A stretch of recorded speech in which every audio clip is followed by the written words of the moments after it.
some coffee, and that's fine. That'll do me. Thank you.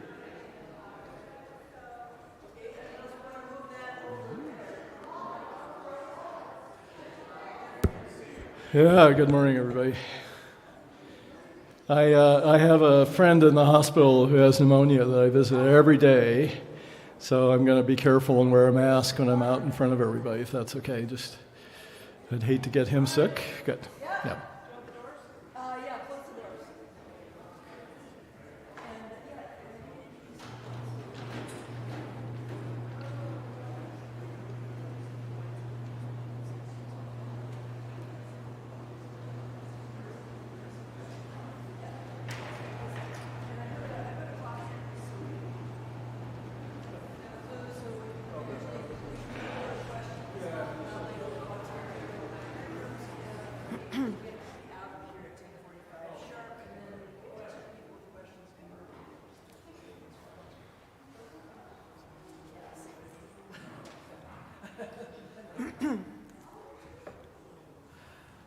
Good morning, everyone.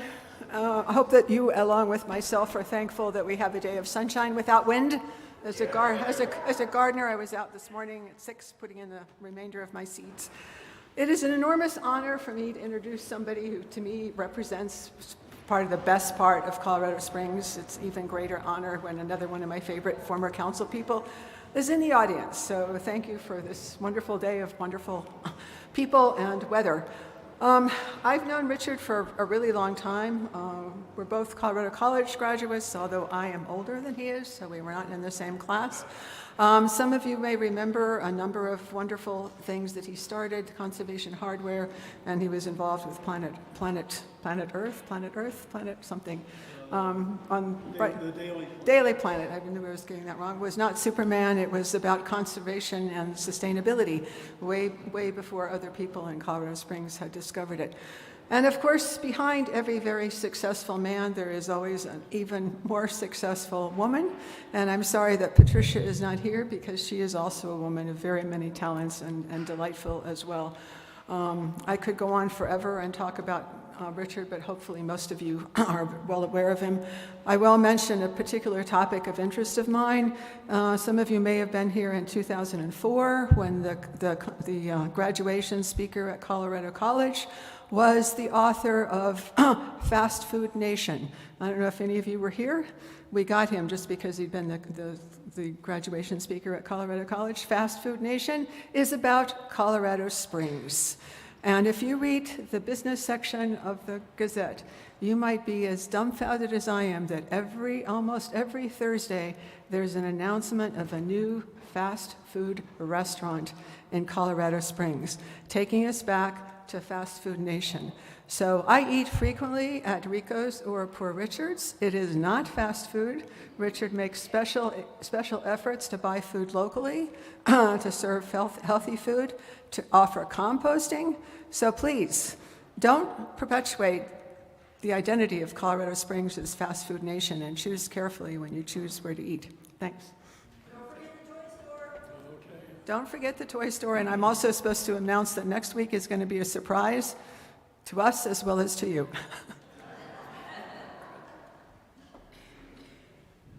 Well, thank you, Judith. Judith has been a great community advocate for a long, long time. She was on the park board. She's been a huge advocate for lots of good things in the community. And some of them I'll probably talk about today. But, and then Mary Lou Makepeace is in the audience here. Mary Lou, thank you for being here today. Our only woman mayor ever. And Mary Lou is the whole reason I got involved in local government. She had what she called her kitchen cabinet when she was mayor, and they met at the back room of Poor Richard's, and she invited me to be a part of it. I had a ponytail at the time, and at one point she goes, "Richard, you'd be a good council member, but you better cut your ponytail."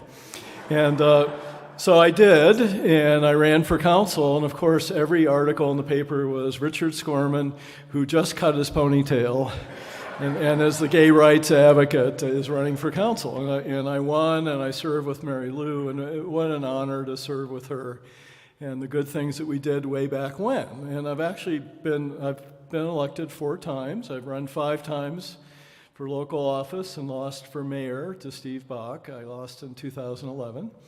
And then I was 2 years as the regional director for Ken Salazar, so I ran his office for El Paso, Teller, and Park counties. And then a couple of years I worked for the Trust for Public Land, and I've had lots of other, kind of environmental positions and boards, and one of the founders of Citizens Project, all the things that you may or may not know about our history. But I wanted to kind of, start out in a positive tone, if I could, and I'm also going to give you many minutes to ask questions or be part of a conversation. As you all know, I left council early. I just got elected about a year ago in April, and I left because of our restaurant and our businesses were just really struggling during the pandemic, and still are, actually. And so we're trying to get our feet under us. We have the Tattered Cover moving 2 blocks away, and they're a bookstore that does everything that we do these days. So they do new and used books, they do toys, they games, puzzles, wine bar, everything else. And so it just wasn't fair to my wife, Patricia. She runs our retail, our toy store and bookstore, but I was spending 30, 40, 50 hours a week in council, and I just couldn't figure out how to do both. And so now I'm down there with my apron on. I'm going to run back and put out another couple fires in the restaurant this morning. But what I think we need to be proud of here, and that was kind of the theme of this, and then I wanted to talk about what I'm worried about for the future, is that we have created this incredible city for many reasons that you may not even think about. And I used to give little speeches or big speeches sometimes in front of 5,000 people, the Fallen Firefighters Memorial, and I would say, did you know that Colorado Springs got the award for being the most dog-friendly city in the United States? That we have about 200,000 dogs in El Paso County. It's not quite as many as people, but we have been the city that is the best to mountain bike from. We've been the most fit city with the least body weight and people in the best shape. We've been the most desirable city, U.S. News and World Report, and you can go through the whole list. The one I love, though, is we got the award of being the worst dressed city in the United States. And so I was very proud of that, because you can see, I'm not, but I guess because of the Army fatigues and all that. But having said that, clean air, recently an award for being one of the most integrated cities in the United States. More people of color live within the city amongst us white people than in many other places. We just had a use of force study for the police department, and we ranked high around the country. I'm not saying that we are perfect, and there's a lot of issues, the Devon Bailey shooting, and we have a pretty good homeless network now. And by the way, I thank you and this church for really getting that whole issue in front of people, because when I first started on council in 2017, it was really quite a difficult issue, still is. But we've halved our homeless population in terms of people camping, living out in the streets.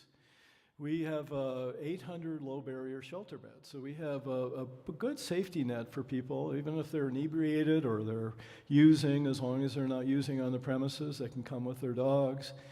And 800 beds are hardly ever filled except when it's like below zero. So nobody has to freeze or lose a limb in Colorado Springs, but people choose to still camp out and live outside.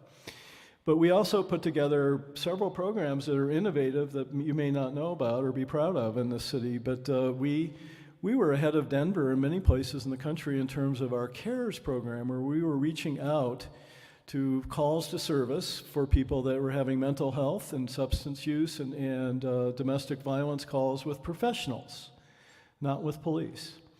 We have a HOPS unit that goes out to people on the streets who are mentally disabled and finds them and knows where they're hanging out, and they know that Jose hasn't taken his drugs today and he may harm himself or somebody else. We go to find them. They don't have to come to us. We have this new clinic down at Springs Rescue Mission. Springs Rescue Mission has almost 400, I think, storage lockers for the homeless. Innovative program with 5 keys, I think, because they know the homeless people are going to lose them. But you go through that the list of things that we've been able to accomplish, and then what I'm the most proud of is what we've done with trails and open space. Parks, I wish we could do a better job with. But think about us, 1.1 million acres at our western border. We're the city with probably the most access to hiking and national forest and wilderness and the ability to be outdoors. Now, we could go 10 minutes from here, and I can be on a trail, and chances are I might run into 10 people total. And think about that, that beautiful mountain backdrop and all this effort that we did. And, Mary Lou can take some credit for it, and probably many people in this room, but we passed a tax. The first time we raised our taxes after Tabor, here we are, the place of Tabor. And we have been taxing ourselves ever since to protect all this land. So that whole mountain backdrop was slated to be developed. Stratton Open Space is the one I like to hike on. It's right near where I live, but it was going to be about 300 homes. It was going to be a water treatment plant because, I don't know if you know, but the Cheyenne Creek is where they discovered that fluoride was good for your teeth. And, the people that grew up in that neighborhood have the model teeth. It's because the fluoride, the dentist discovered they weren't getting cavities. And so that water has to be shipped all the way over to the Mesa treatment plant. It's the reason we have that sound wall on the highway that I know many in the north end don't like because it takes the noise and puts it over there. But having said that, we have this incredible access. We have clean air. We're often rated one of the cleanest cities to breathe in the country. Think about our 300 days of sunshine. We have a utility department, a new director, and a utility board that I was a part of, and Nancy Henjum, who I think is a member here, has been active. But we're going to have solar everywhere. We shut down Drake, finally. If you see any clouds, it's all because of natural gas. We have these portable units that we use during high demand. But otherwise, coal's gone. And we're going to get rid of coal at Nixon. And we're going to have neighborhood solar. We're going to have it on rooftops of everybody that can help us partner. People will be able to buy solar because they can get the savings from the utilities to pay for it. And there'll be ways to loan people money so they'll be able to realize that savings. They're good for 25, 30 years, and then you can repair them afterwards. But, after 5 years, they'll pay the same rates, and then they'll start realizing the savings. And then we're investing in battery storage. But one of the few places in the country, we have a 25 megawatt unit of battery storage. And what we're trying to figure out is, and I think it's going to get a lot better, as technology moves forward, is to have neighborhood solar with battery storage. So you won't have to worry about the reliability of this grid, which we all worry about. But one thing we should be proud of, Colorado Springs is the residential utility that has the best reliability of any utility in the country. Number one, residential. So, Mary Lou and other people can take credit. The other thing that I'm really proud of is that we have more water here. We probably shouldn't have it because 80% of our water is imported. 65% of our water comes from the Colorado River. And I don't know, you know about that. If you take the geography of the Colorado River, it's the 5th largest economy in the world. Las Vegas, Phoenix, Southern California, northern Mexico. We get all of our produce, King Soopers. It's Colorado River, and so it's you've been looking in the news and how it's running dry. But we have senior water rights thanks to Mary Lou and other people who were senior to me, being on council and being aggressive, getting these senior water rights. So we use about 65 million gallons of water a day. In the winter, it goes up to 85, 90 in the summer. We have 75 million new gallons of water in the southern delivery system that can come to this city. So we have water for 1 million people. That, I mean, I'm just saying that, and I'm not saying that we can waste it or we should. And in order to have that water for 1 million people, and that's, the region, we would have to have lots of conservation in place, which we don't do now. In Mary Lou's era, we tried to pass a residential landscape ordinance, and she and I were on the right side of the vote, but we lost by 5-4. And this was back in 2002 and 2003 when there was that terrible drought, and there was also, the Hayman fire. But having said that, we have a lot more to do to make sure that we use our water judiciously. And we are going to be drinking recycled wastewater here. So I know that we've all had this privilege of having primary source water, and it's great. I used to brag so much. I would go back to my hometown, Akron, Ohio, and I'd stay in a hotel and drink the water and throw it out and go get a bottled water because it tasted so bad. Well, here it tastes good. It's just a little bit of chlorine. If you got a filter at home, lucky, cold. We're lucky. And we're lucky to live where we are because, boy, if we didn't have that Palmer Divide, we would have a lot more air pollution. But it's getting worse. And so now I'm going to talk about the negative side, the things I'm worried about, if that's okay. And I can probably go on about the positive parts, but. So, obviously, we're growing really fast. How many of you here were born in Colorado Springs? Yeah, whenever I do this, there's usually a couple people in the audience. I came in 1970. I've been here 50 years. But does that give me the right to, say nobody else can move here or live here? I don't know. And then you see what they did in Boulder, where they said, but virtually, no more growth, no more water taps. We're living with what we can. Some of the most expensive real estate in the country, and rental prices. People who work in Boulder have to live way out and drive. So then you look at our area, one of the fastest growing, good economy. We should be proud of that. We've been able to bring especially a lot of cybersecurity and military tech jobs here.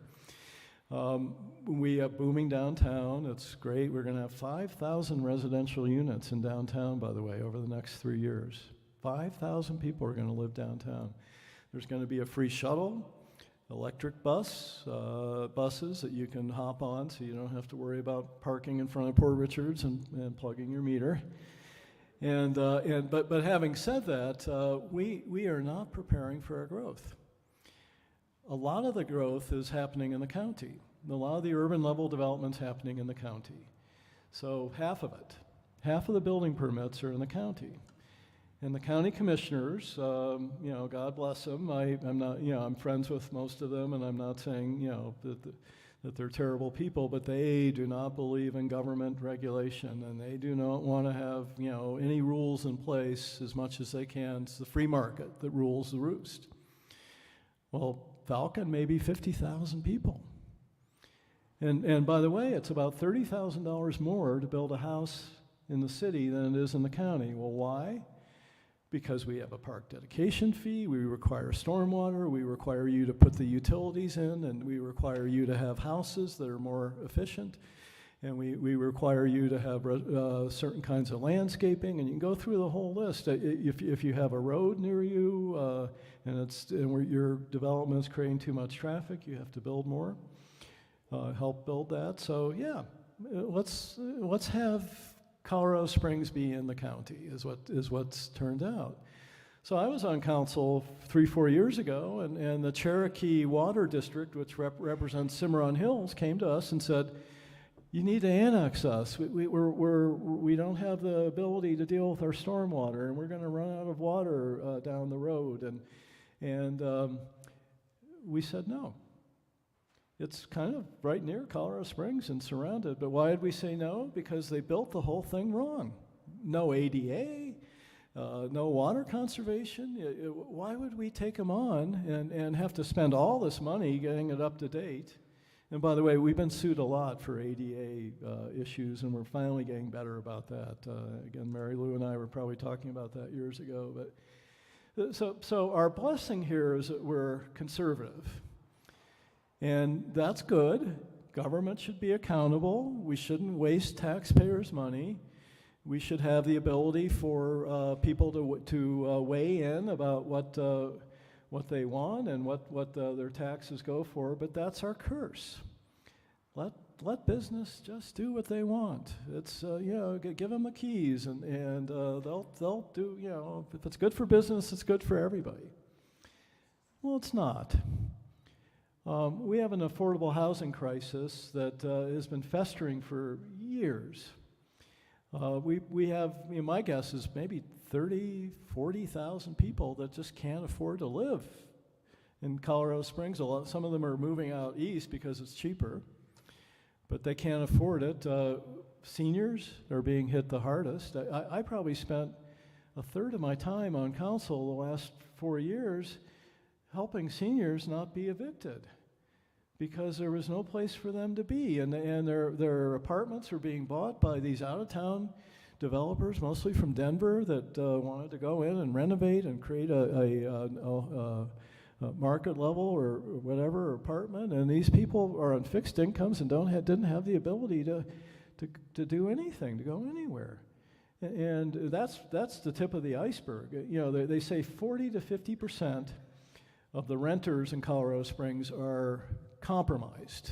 I can't remember the exact term, there's a name for it, but they're spending up to 50, 60% of their income on rent. And have we built enough housing units? Have we allowed our neighborhoods to have more density? No. We're finally getting started on all that. And that doesn't include the homeless, by the way. So we have about 1,800 homeless people who we go out in January and we do the tally, and the tally says this is our point in time survey, and 2,000 kids are homeless. 2,000 students who go to schools are homeless. They're staying at a friend's basement or surfing on a couch or whatever. I'm not saying they're living out in the streets, but that's who's declared themselves homeless.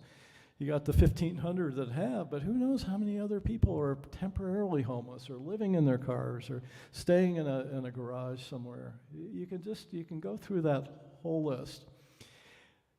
Then I'm looking at Judith, because Judith has been talking about our urban canopy for a long time. Again, we haven't done much.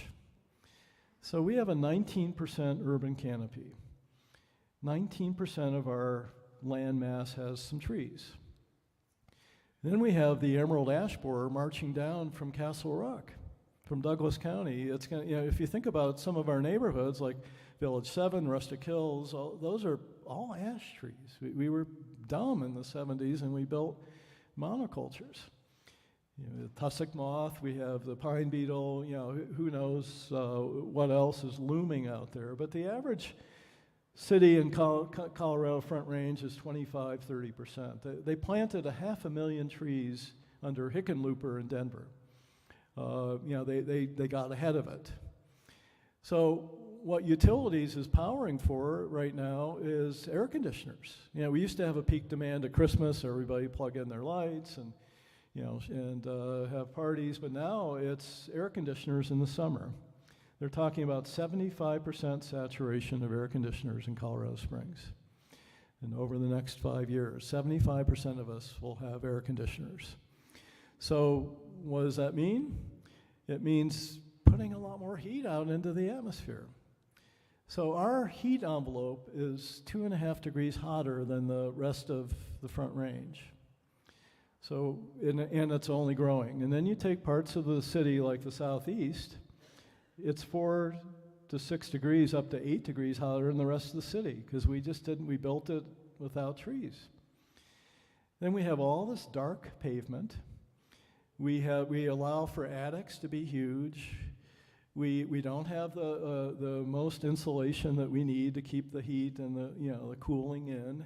We have a lot of people that can't afford to retrofit their inefficiencies, so urban canopy is an important part of things. And if you got prescriptive enough, if we weren't so conservative, and we even had this more moderate city council wanting to tackle it, we'd have light roofs required, like they do in Houston, and light pavement. And they've been able to reduce their heat envelope by 35%. And that makes a difference. Now heat is the #1 cause of death and illness from climate change. I know everybody thinks it's forest fires or floods. It's heat.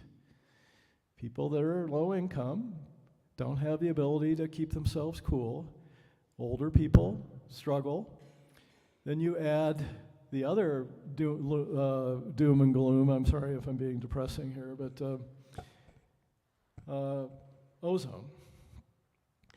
So we as a city are at the verge of non-attainment for ozone, like Denver just got designated, and they're now putting together special programs. But we are on the verge of it. And why? Partly all the forest fires that are happening around us, and that's going to continue. And partly what's coming down from the North Front Range, because it does get over the Palmer Divide sometimes. But the main reason for us is all of our driving gasoline consumption. It's not just 60% of us have pickup trucks and SUVs. Some of us really like diesel. We have this image in the West of we all have to have a pickup truck and that rugged individualist. But we drive everywhere. And there isn't good public transportation. We don't have the population concentration to drive it. And then nobody planned for it. And then we as much as I was bragging about our access to trails and open space, we're 10, 15, 20 years behind so many other cities in the country in terms of a greenway network. And thank God for Mary Lou, we wouldn't have this downtown greenway or America the Beautiful Park. She stuck her neck out in the 2000s, and we passed a tax in Colorado Springs to get that whole Monument Creek Greenway together, or it wouldn't have happened. And then we were able to do tops, and that's helped too. But you go to Denver, you can ride your bike 70 miles without having to cross traffic. Boulder, Fort Collins, Minneapolis, Seattle, you go through the whole list of cities around the country. And here, you get on a trail and then you got to wait 15 minutes to cross Uinta, because you can't, there's no place to go. And nobody kind of figured out that that's how we're going to try and get people out of their cars. I'm not saying we're ever going to have the population density for public transportation, but we can certainly have it in the places that we need it. Like downtown, we should have a way for people to get up in an electric bus to UCCS and down to South Nevada and out to Manitou and as much as we can out east before it gets too spread out. But having said that, we haven't been home with that. Well, we got a bus system, but it's just for people that are rider dependent. Don't have any other way. Buses are half empty, they're big diesel buses spewing out. And you add the lawnmowers, you add the chainsaws, and we have a pollution problem that's looming here. Some of the highest children's asthma rate in the country, Colorado Springs. And I'm not saying this is happening everywhere. We're not unique. But sometimes I think we're too conservative to let government do things that they should do here, because it really affects everybody's quality of life in the future. And I'll kind of end with that, and then I'd love to have a discussion, or there's lots of other issues out there. I guess I can talk a little bit about fire, because that's the other one I've really gotten involved with. I behind the scenes led the effort for that 2D, the Tabor, $20 million in Tabor that was now going to go for fire mitigation and more education and more neighborhood chipping and all that. I didn't like that the mayor wanted to only use up to $1 million a year and keep the rest in principal because I thought that was really short-sighted. But think about us, great access to the mountains and trails and wilderness, the largest wildland-urban interface in the country, and most of it isn't mitigated, and there's a real high risk. There's a lot of neighborhoods southwest where I live behind the Broadmoor, where you got Cresta, Lake Avenue with circles, you got the Broadmoor, the zoo, Seven Falls, you got all these tourists out there. What happens if there's going to be a big wildfire? How are you going to get people out? But not only that, it's just there's a lot of land that people have, private and public, that is just thick.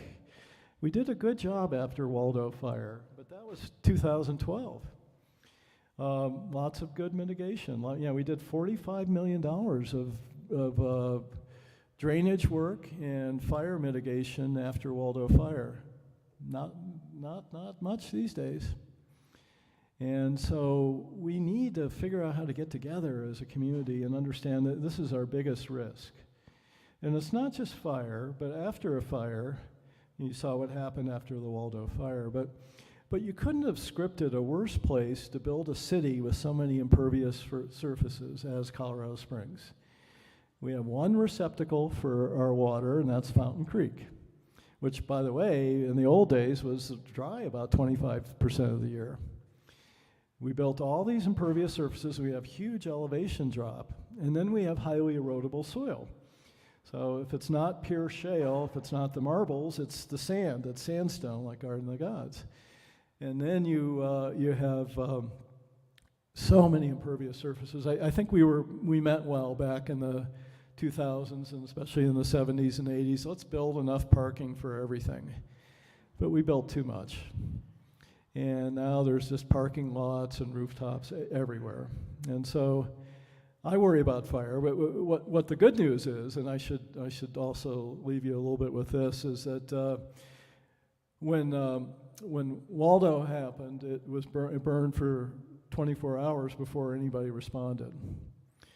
When Black Forest happened, the county was turning the Colorado Springs Fire Department away because they didn't have insurance to cover us. And so what we do have in place now, which I'm really grateful for, is there's a joint command center, city-county. There's 65 mutual aid agreements with fire departments all around us and around the state. There's very sophisticated early warning systems through satellites and some fire towers, where within 3 minutes they know what kind of fire it is. They can see by the color and the temperature.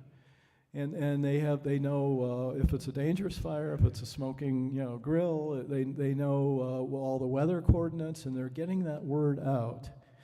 And then finally, and I've been pounding the table for this for years, they're parking big airplanes and firefighting equipment close by, sometimes in Pueblo, sometimes at the Colorado Springs Airport.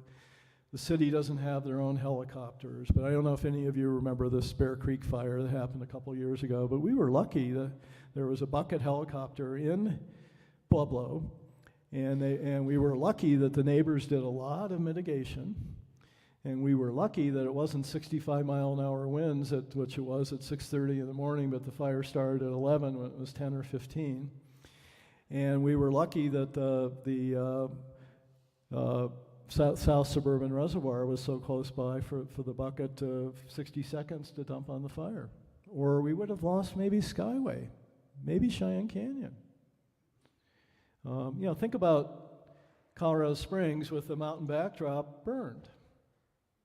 What would we be, behind the Broadmoor? Everybody's going to this, the Class 1 resort in the country. So we need to really be diligent as a community. In my mind, there's nothing more important. What happened last Thursday, 4 fires. Luckily, none of them were, and it wasn't a 100-mile-an-hour wind like the Marshall Fire in Boulder. So anyhow, I'm sure I've depressed you all, and I didn't mean to, but I wanted to open it up for questions or discussions, and I You can tell I lived and breathed all this for so many years. I used to brag and say I had my master's degree in city council, but now I have my PhD. But I'm back in my restaurant again, and hopefully Nancy and people like her will stick with it. Nancy's been a great council member, Nancy Henjum. Hopefully good people will get elected next April. Hopefully there'll be a good mayor. But the other thing that we're worried about, I am, is the crazies, the Freedom Caucus people. And if any of you here are those people, I apologize. But they're taking over. They took over, school boards, library boards. We lost John Spears. I knew we were going to. Now they want to take over the Republican Party.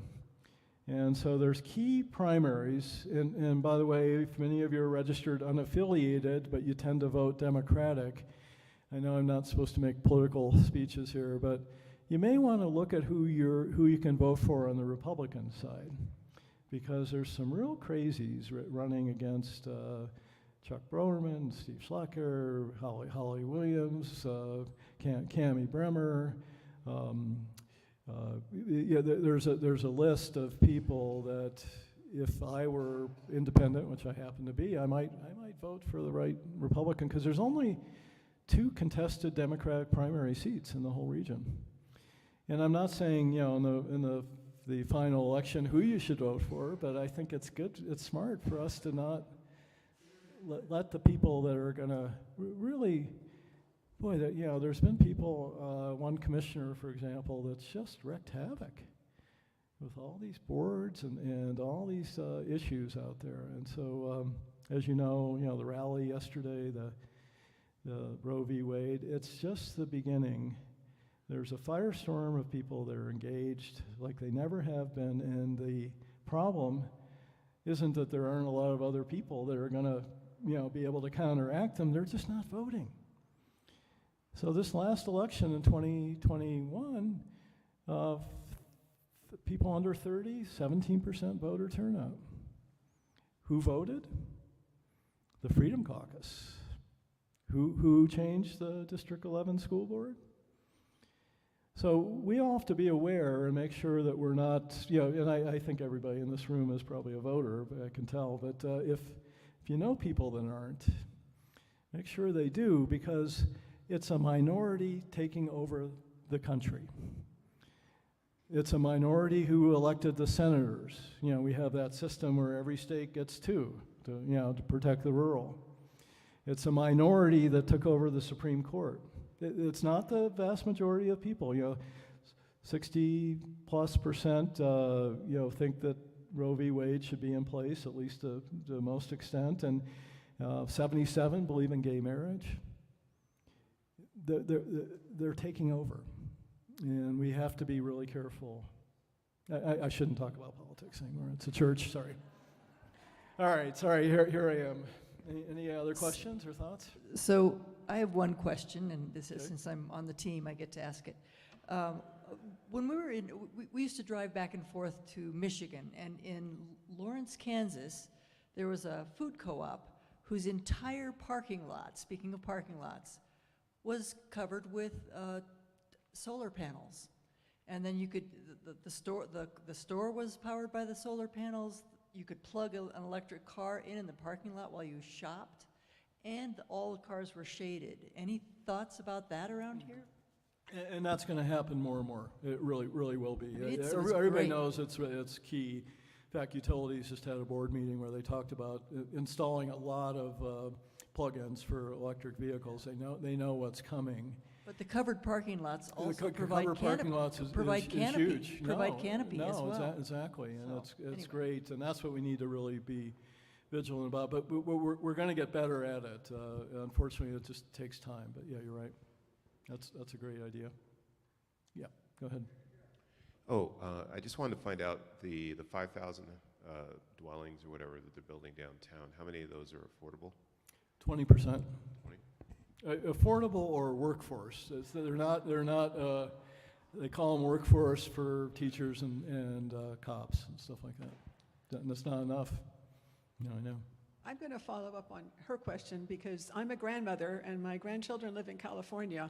And one of the things that I always note when I go out there is almost all of the schools have the teacher's parking lot and portion of the playground covered with solar panels that are giving energy to the school and providing shade for the students. I think I can say this because I was accountability chair for District 11, where my daughter went to school. If you look at the playgrounds in District 11, you should feel deep shame. There are many playgrounds that have no shade whatsoever, aside from not having school gardens, which is another issue. But the solar solution is just a given. You're providing cheap energy for the school, and my God, shade for the kids. We live in skin cancer territory. Those kids should not be out in the playground without any shade. So if you're a parent or a grandparent, please bring that up with your school board. No, exactly. Although D11's really struggling because they lost their bond, and they're really trying to deal with low-income, minority students that they're really being burdened with in terms of the system, and so it's a struggle. But no, you're absolutely right. And community gardens, top 50 cities in the United States, we rank 48th in community gardens. So it's another one. You talk about food deserts. We have we have a lot of population. All their access to food is Come and Go and Burger King. Thank you for sharing your time with us. Yeah. I have a statement and a question. Okay. The statement is Colorado Springs has the most elevation differential of anywhere in North America. 5706 at Mark Scheffel and Fontaine, Okay. and the crags are 9607 feet. Mm-hmm. So that's the largest disparity of anywhere in North America. I know, I've looked at it. Good. That was a good statistic. I'll have to remember. Okay. Thank you. And the other question is, in all of your time in public life, I have never heard Richard Scorman laugh. Oh gosh. Sorry. Uh-oh. I crack corny jokes, but I guess I don't laugh at my own, so sorry about that. I'm relentless. Sorry. Oh, Colorado was in the news in a negative way this way about recycling. Could you speak to that? When I came here from California in the 80s, I noticed the difference in attitude, and I thought, oh, Colorado's such a, they care about nature, they care about the environment, but they were way behind California then, and I don't know that much about recycling here, except it's shocking that you have to pay to have your recycling picked up, and I know people that choose not to pay that extra, and I know in California that it's part of the deal. It is part of the deal, and so here's the conservative, less government problem is that nobody wants to have there be government disposal where you can regulate it like you're saying in California. It's all private owned. I think there's 13 haulers now for residential neighborhoods, and by the way, they go through sometimes 4 or 5 trucks a day, and it's hurting. It's pollution. It's hurting the pavement. They're dangerous. Manitou got down to 1, which is smart.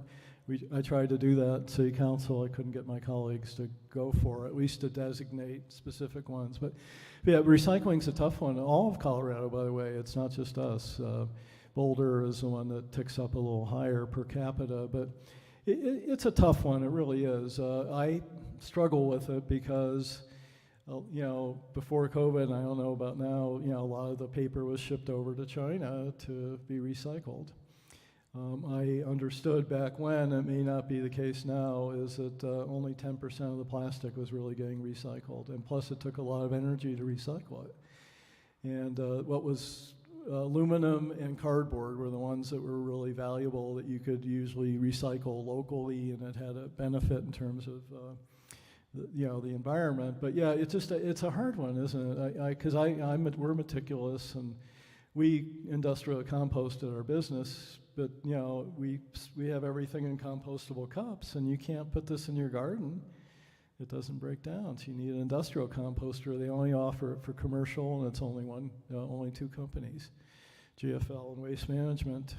But yeah, it's a tough one. It really is.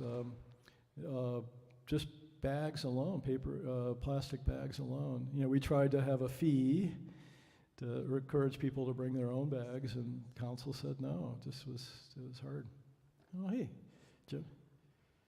Richard, would you say Yeah. a word about gun proliferation and gun control?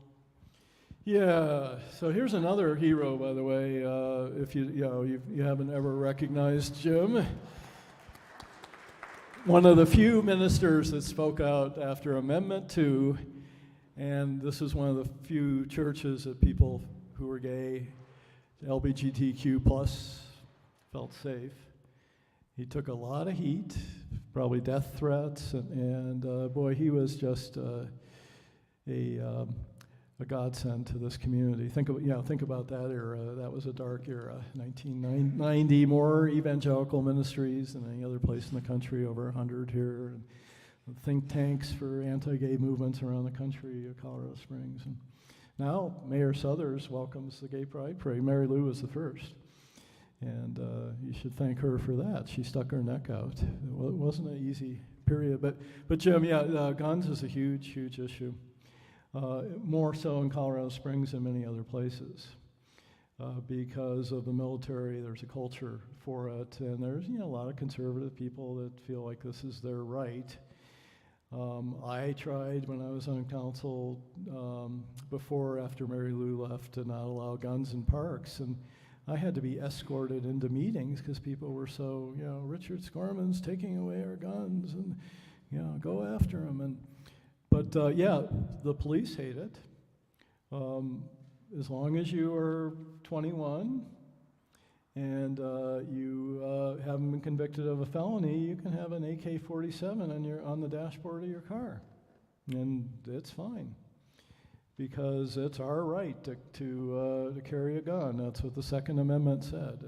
But having said that, it's a big problem here. So a lot of what happens in this police world is that they're facing more weapons and more guns than they ever have. I was talking to an officer the other day. He goes, shoplifters have guns. So it's like he said, we never had that before, and it's just you just don't know who's armed out there, heavily armed, and I am not sure that there's going to be the political will to ever change it. There's a lot of education, there's concealed weapon permits, and there's other things, but boy, it's a frightening world in that regard, Jim. You're really right, and I don't know what we can do about it with our conservative population here. But it's getting more progressive. One statistic I forgot to tell you is 2019, more millennials moving to Colorado Springs than any other city in the country. Yeah. As one of the older millennials, I have a question to ask you. How do you think that we encourage xeriscaping in new developments and older developments in this city, knowing that I most recently did a project on the biggest use of the water in the United States is people using it to do their lawns. Landscaping here, yeah. It could be 40, 50, 60% of our water use. Yes. No, and that's where if we had prevailed with the residential landscape ordinance back when, it would have been really helpful. But there's going to be a new one in place. And and this council and the utility board, they're really finally talking about, they're not going to let people have these big swaths of Kentucky bluegrass and water consumptive landscaping. The dilemma with that is that the rock landscapes sometimes make it worse, both for flooding and for heat. And so it's a native and adaptive landscaping that you really want to go for. And then what they call low impact development. So when you have a development house or building or whatever, you have by the rooftops is where you have a lot of your plantings, capturing almost like a rain barrel. Rain barrels are finally allowed in the residential. They weren't, for a long time. Commercial, they're not. We wanted to put it on our business, we couldn't. But no, you're right. Landscaping is going to be critical, and then reuse. So they call it the purple pipes. So in new developments, I'm trying to laugh if I can. Yeah. In new developments that they are requiring reuse, as opposed to the old developments, it's very expensive to go back and retrofit. But you're absolutely right. And then also to comment, not to be an advertiser for the utilities department, but you can also pay a certain extra percent to have green energy and help develop their green energy program. So Yep. just side. No, and there's going to be, we have these smart meters now. There's going to be all kinds of ways for utilities to help people use power at the right time and use water well. And utilities is really well-meaning. They just need to be better funded in that regard and reach out to everybody. So thank you. You work for utilities? Oh, okay, good. Okay, good. Yeah, other questions or thoughts? Or I'm just going to add on to what Richard said. The extension announced last week that they've done studies, and if you rock your yard, the ambient temperature will increase by at least 10 degrees. So the problem is that people who do that then decide they need air conditioning, and as Richard said, we're already oversaturated in air conditioning. So do something smart with your yard, but don't make smart is not rocks. no, and there's a lot of incentives and rebates and grants out there. So if anybody needs that information, I'm happy, just come down and I have some cards with me. But there's more than you think to help you with those retrofits. Mary Lou. Richard, thank you for being here. Yeah. It's always a pleasure to hear you talk. I think you must be one of the best informed elected officials that we have in our community. Well, thank you, And Mary Lou. It means a lot. We thank you for that, and we Yeah. already feel your absence. Yeah. I would only say you've identified positives, and they're all good, and the negatives. And I would say, I don't think we can rely on our elected officials to be the pushers of agendas. The reason we have the things that we have are on trails and open space are thankful. We have to be thankful to Richard and people like Judy who have made that part of their agenda and are outspoken. We need more citizen input. Now you can't unknow. And so look for ways that you can be supportive of elected officials that you agree with. Be willing to stick your neck out for something you believe in, because those elected officials, the ugly truth is there are lots of people trying to influence how they vote, not the least of which is the development community. And I think that when they only hear from that community, they don't necessarily make good decisions. And so they need to hear from people in this room and your neighbors. And it isn't that they would be opposed to listening to you, they just don't hear you because citizens are too passive. Yeah. I'm not saying you need to march in front of City Hall, but maybe it's called for sometimes. So I think the fact that you're here, you're to be commended, but there are tough times ahead that we need to be vigilant and active. But thank you again, Richard, for being here and all the good stuff that you've done for our community. Yeah, you're welcome. Thank you. And Mary Lou's right. It's amazing. Drake wasn't really on the chopping block until citizens came time after time, sometimes dressed in clown outfits, and all kinds of Colorado College students got involved, and finally we all listened. I mean, I was listening a while ago, but some of the other ones, it took them a while. And boy, what a great gift that's going to be to have that go away. Yeah. About a month ago, Amy Galantine at The Independent wrote an editorial about all the housing that's going in. But her emphasis was that a big majority of the housing that's going in is apartments, which is not helping people get into the housing market because they're not able to purchase a home, and so they're not able to build up any kind of equity. And you mentioned it earlier about these investment groups that are coming in and buying up homes. I mean, I just talked to somebody yesterday who was looking into rent a home not far from where I live. Mm-hmm. They wanted to charge $2,700 for a 3-bedroom, 1-bath home. Yeah. What are our options in terms of trying to limit developers and these investment groups from coming in and just hiking the market in such a way that it continues to eliminate more and more people from the opportunity to own a home? Yeah, I wish there was an easy answer, but it's just not easy to, we thought about it with short-term rentals, to be honest with you. Council, directed staff, can we restrict out-of-town investors coming in and buying up these homes? There's certain neighborhoods in the west side where you have a block and 60-70% are short-term rentals. And now there's interval ownerships. I don't know if you know about that term. I just learned it because people are buying homes and then, but they have 10, 15 owners and they're coming in, everybody once a month and, for a month living, or they're renting it out as a short-term rental, or, but yeah, it's a tough one because you can't regulate interstate commerce as a city. We're a home rule city with some authority, but not that much. So we can't say to somebody, oh, you're from Denver, you can't buy this house.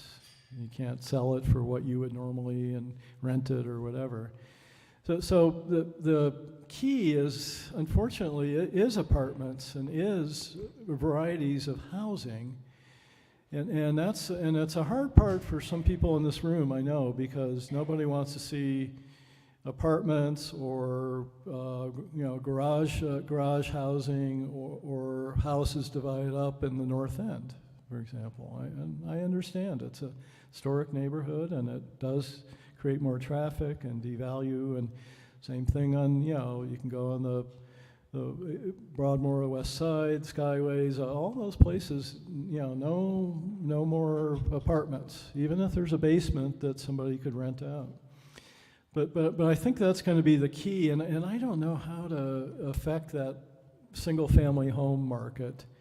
You're not going to get, right now, the city of Colorado Springs got $100 million of ARPA funding for affordable housing. And so you're going to see a lot more of it going up. It's not, that's not going to solve it, but it's certainly going to help.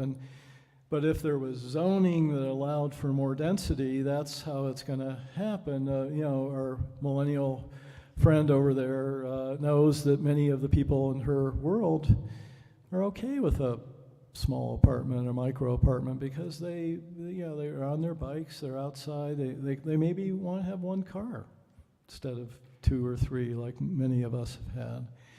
And so it's a new world in that regard, but to build